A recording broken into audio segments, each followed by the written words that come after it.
Hi, I'm Mike Coleman, a developer advocate on the Falco project, and I want to let you know about some of the new stuff in the 0.36 release of Falco.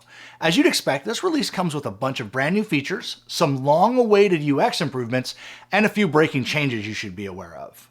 But before I get into the details, let me say on behalf of the project, thanks to everyone that worked on all of these features, bug fixes, and improvements.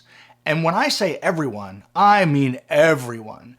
During this release cycle, we merged more than 100 PRs for Falco and more than 150 PRs for libraries and drivers. Again, thank you to our maintainers and contributors. None of this could happen without your support and dedication.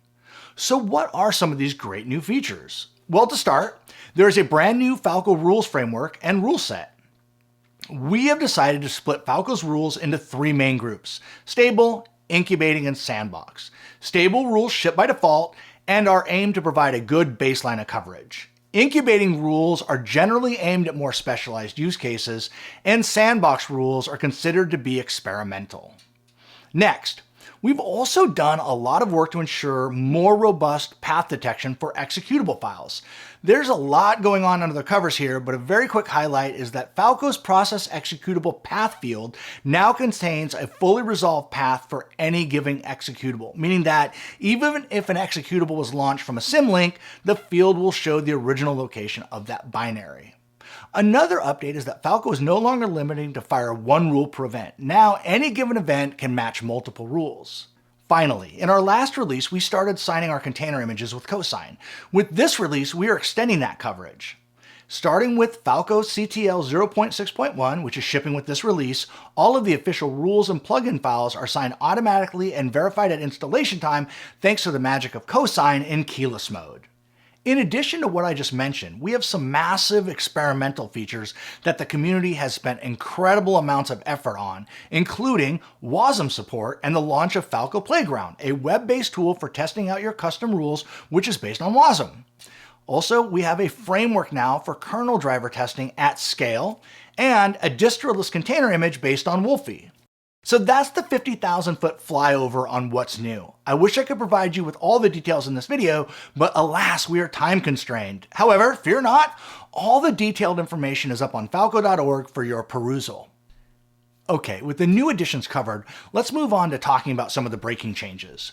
We receive a lot of feedback from the community in the form of questions and issues. And it's this feedback that helps shape the evolution of Falco with a goal of making the user experience better with each release. Sometimes in order to do this, we need to implement changes that may impact some workflows. There are a handful of breaking changes in this release, and I'm going to highlight a few of them here. You can check the release blog up on falco.org for the full list. As mentioned previously, the default rule set that ships with Falco has been called down based on community feedback. The goal here is to reduce noise while still providing a vetted set of starter rules. This means that the rules.yaml file that ships with Falco will be much smaller than it has been before. However, if you need some of those original rules, you can now find them in two new files: Falco Incubating Rules and Falco Sandbox Rules. Next, the main Falco container image and the Falco driver loader image can now compile the kernel module and classic eBPF probe for relatively newer versions of the kernel, say 5.x and above. You can find the older Falco image meant for compatibility with older kernels, 4.x and below, over at GitHub. While we'll no longer ship toolchains to compile the kernel module for the older kernel versions in our default images, downloading of pre-built drivers and the modern eBPF probe will work exactly like before. Finally, for performance reasons, the Falco HTTP output no longer logs to standard out by default.